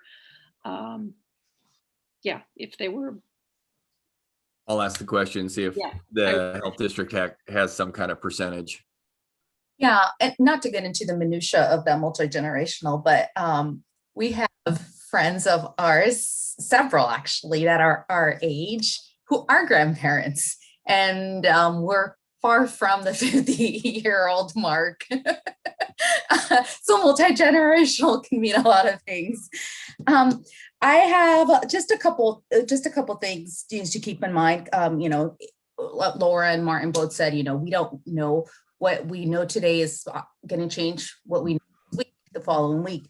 But I think something that we need to consider, speaking about multi-generational homes, is the packing sheds are going to be starting up. Farm workers are going to start coming up. And I believe our community saw an increase in those from our families, our farm workers, our packing sheds last year. So how does that play a role? Maybe this is something that Paul, you can, inquire with the health.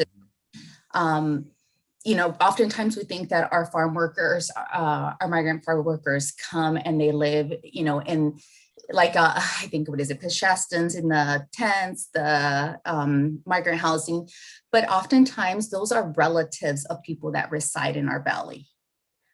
So now you're talking about uncle living with a family of 4, a family of 5. So, we need to just think, okay, migrant farm workers, they're not just solely residing in migrant housing. They're residing within our families, within our community. So I'll leave that at that.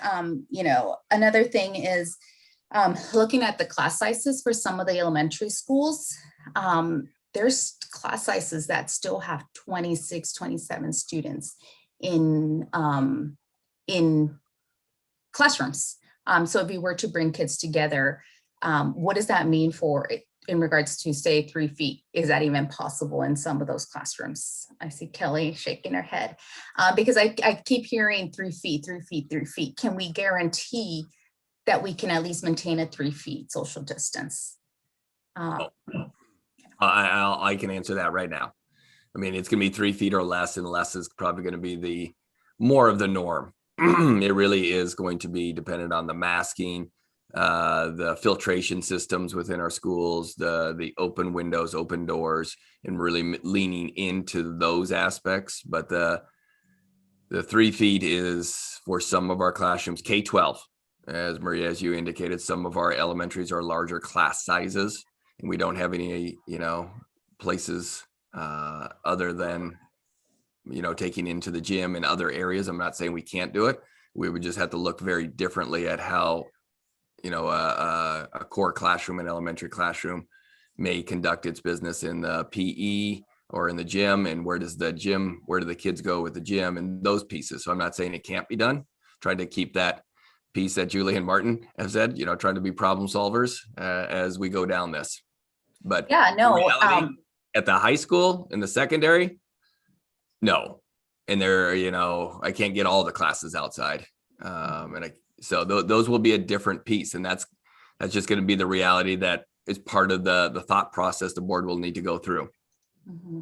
Another thing, passing time at the high school. If you've ever been in the building during passing time, that's a whole different monster. Another thing in regards to the packing sheds and, farm workers and, sports are also starting up outside of our schools. I think in regards to sports within our schools, we have mitigation strategies that are helping, just like we are in the classroom, but there's also outside sports happening outside of our schools. So that's something that, so there's more exposure, less controlled environment. I know there was something that's I think it was, I don't know if it was health district here, but given the incident that happened in Pateros not that long ago, they wanted actually sports to be ran through the schools, through the school districts, because they're a little bit more controlled versus sports that are kind of just community-based pocket. And then I guess my last question would be for Kelly.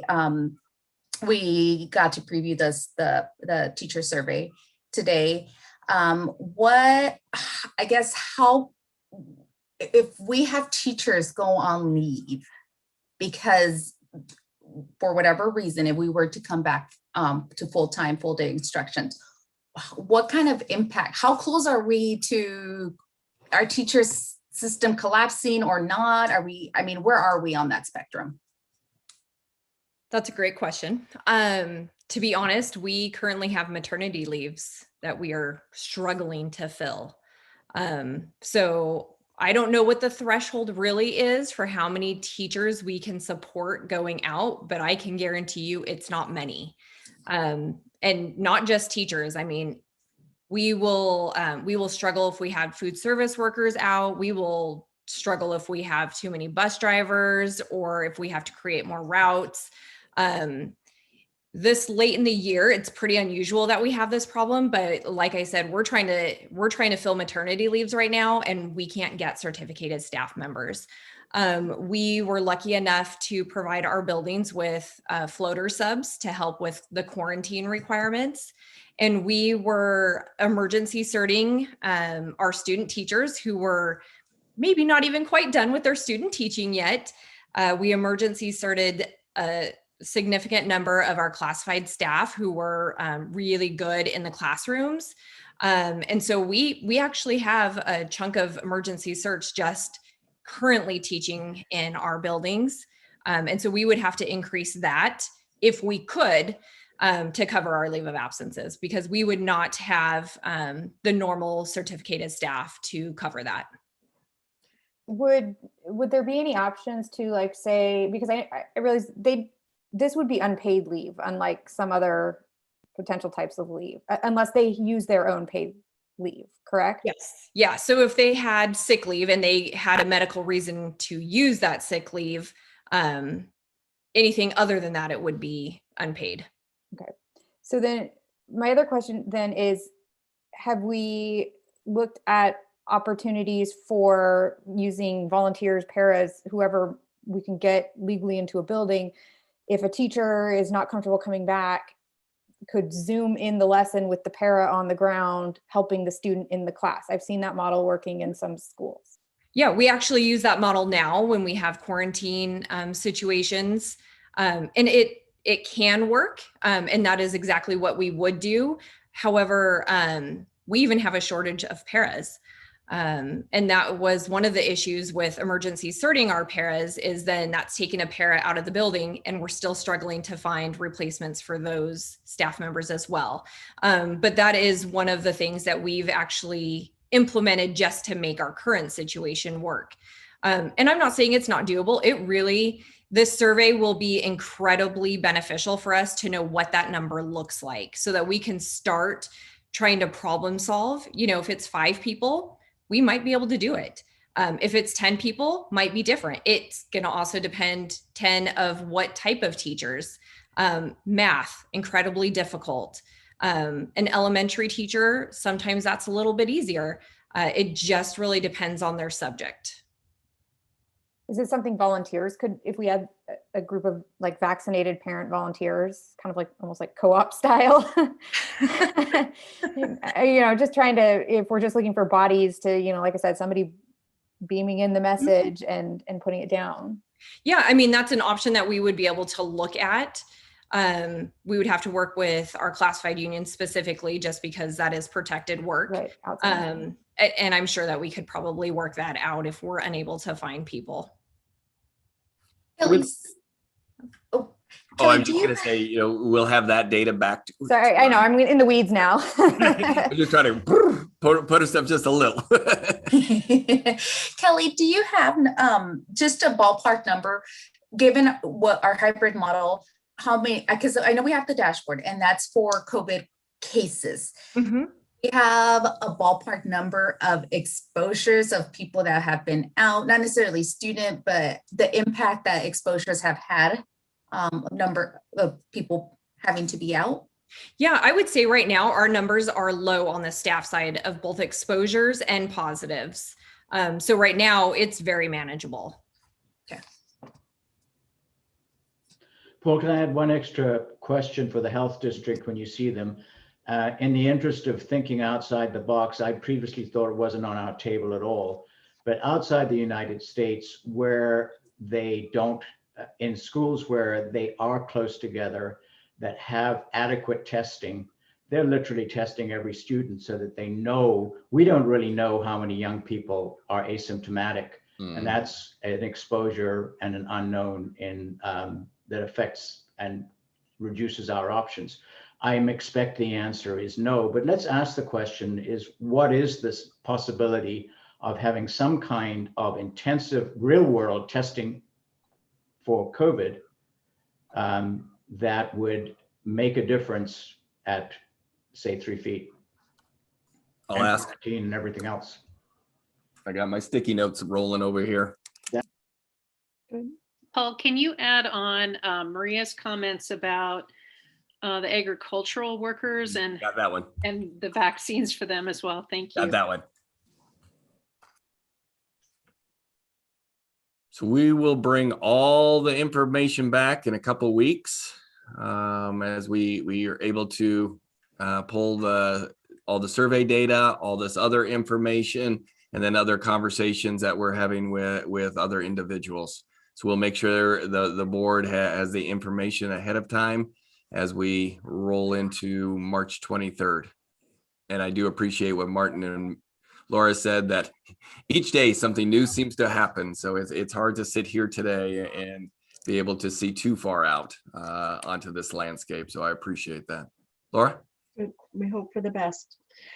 So next on our agenda is an action item. We are considering the 2021-22 school calendar. Yes, and Kelly thought she was going to be able to go celebrate her birthday, but I'm going to ask her just to do a quick summary before the birthday celebration commences over at the Lopez household. No celebration going on. It's not a special birthday. Yeah, so I think you guys probably got our survey of our option 1 and option 2. We had initially thought about putting forth a 2-year calendar, and we opted not to do that for multiple reasons. One, we have lots of COVID things going on, and there's just that potential that things shift enough that we need to make some changes for the 22-23 school year. I know everybody is very interested in potentially looking at a year-round calendar, and so we wanted to really leave that open, which is why we are just proposing a 1-year calendar. We left it very similar to the current calendar that we have.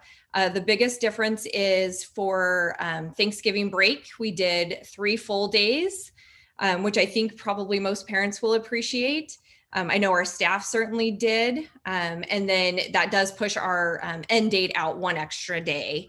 And then we did move, there was 1 non-contract day in January. Well, there were 2, and we took 1 and we moved it actually into August for a PLC staff training day. Other than that, the calendar looks very similar to our current calendar.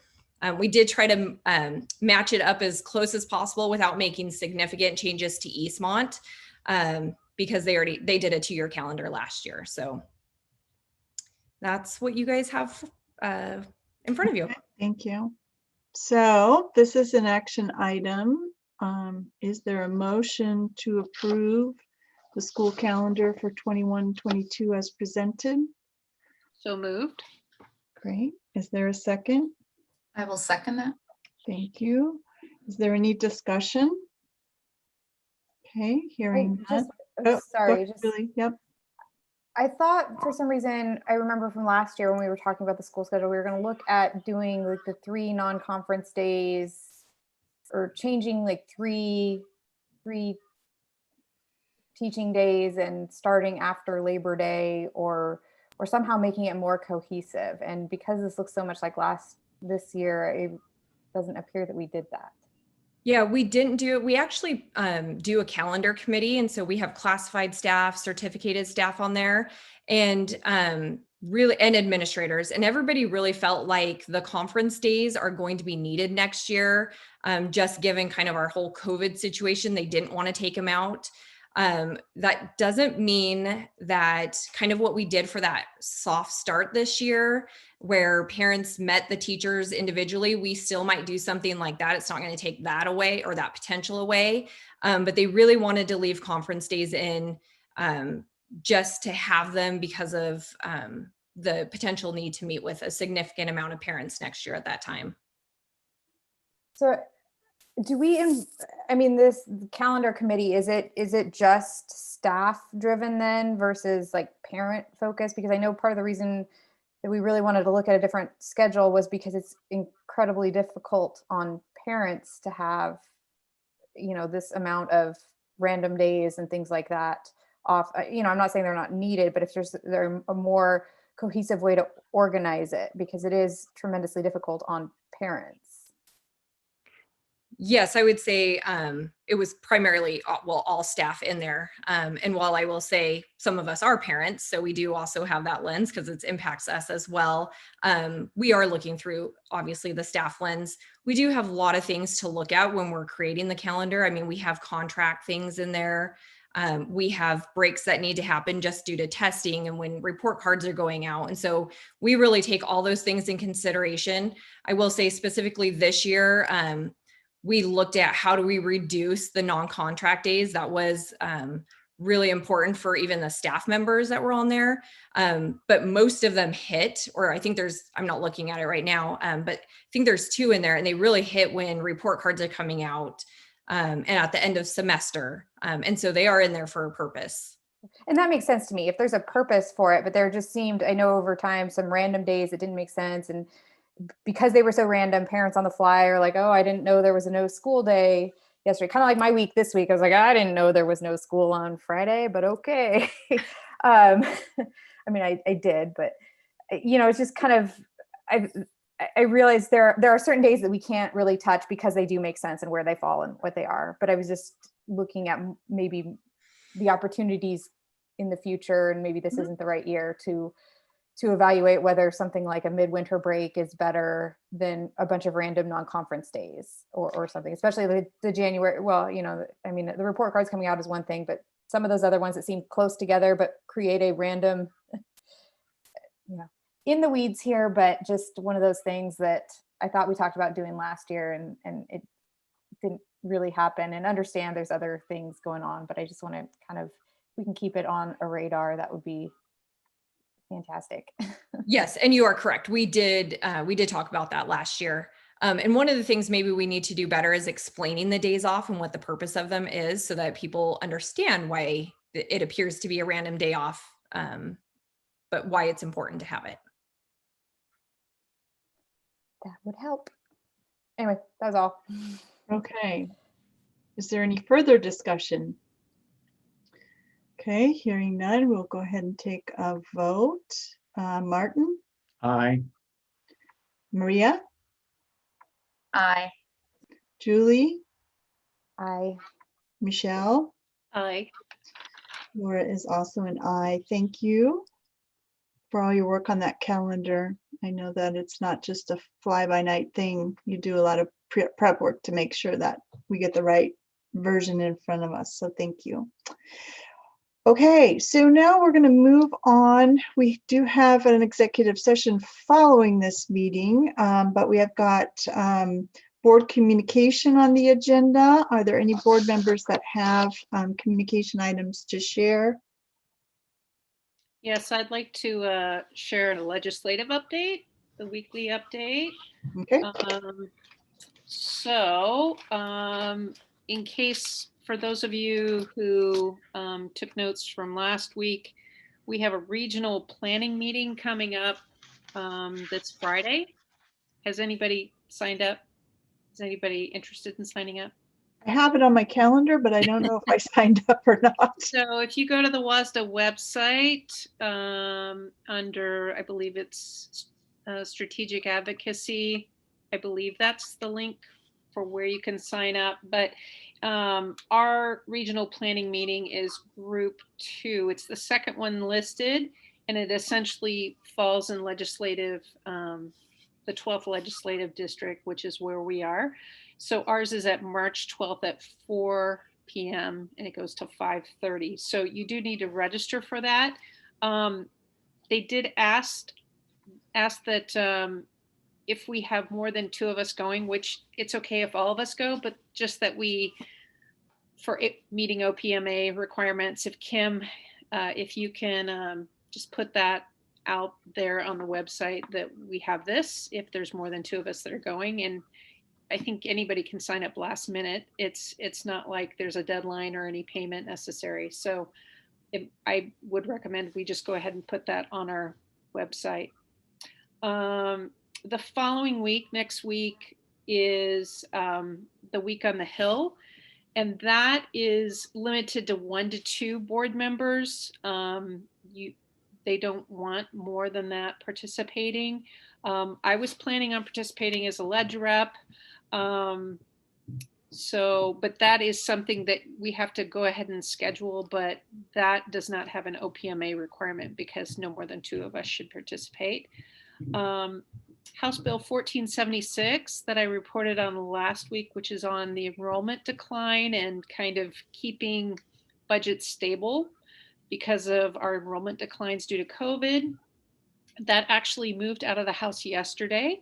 So it appears that it will be heading into the Senate. I didn't find any update that it was in the Senate today, but we will continue to, I would urge each of you to continue to advocate for that. I think that's a really important bill for our district and for many districts actually.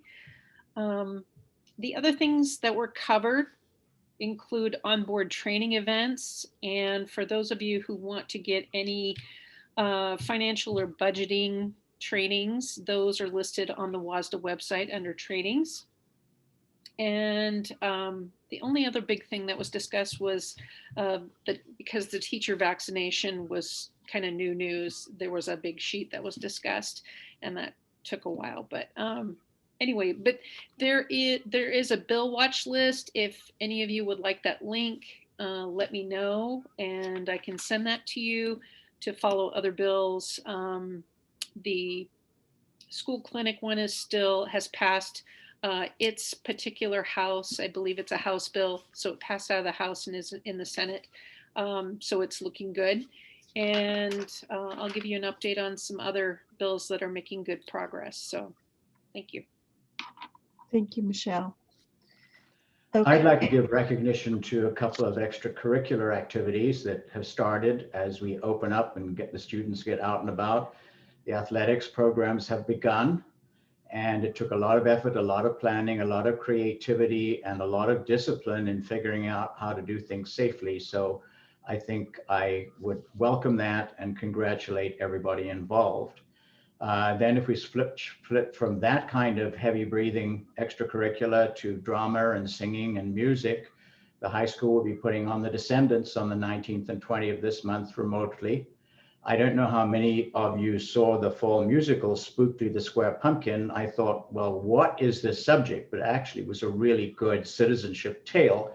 And the creativity that went into doing a boxed Zoom musical with people synchronizing and doing things when they were totally separate was amazing. So I'm pretty sure that we're going to see something similarly creative out of the drama students. And I've got to go on. We've got mariachi, we've got the other musical programs. Newbury continue. I'm just picking on one elementary school to produce amazing remote music. Alive, healthy, and managing to find a way through all the obstacles. Congratulations to extracurricular students and their coaches. Thanks, Martin. That's a great reminder. Okay, anybody else? Superintendent's report. Just again, are very grateful for all of our classified employees throughout our district. Just the work they do on a daily basis oftentimes goes without notice and without others championing their cause, but they truly are making our schools open safely on a daily basis. So super proud of each and every one of those. And I was also going to echo just my gratitude for Jim Beeson, our district athletic director, for really maintaining all of the protocols each and every day, driving from one event to another, to D-League volleyball, to everything else. But appreciate them and all the other extracurricular activities that are occurring out there. So go WSD, keep rocking it. Okay, So now I have a statement to read. The board will now recess into executive session for a period of 60 minutes to evaluate the qualifications of an applicant for public employment or to review the performance of a staff member. Pursuant to District Policy 1410 and RCW 42.30.110, this discussion will be closed to the public. The school board is not expected to take final action following the executive session. So if Ron or whomever will end the live stream for us, we will move on into that. And probably, as we have in the past, we might want to take a 3-minute break and meet back here in short order. Okay. Good. Thank you. I still see the live stream. I assume that's going off momentarily. Yep. I actually, Kim, you got to give me back control or you have to stop it.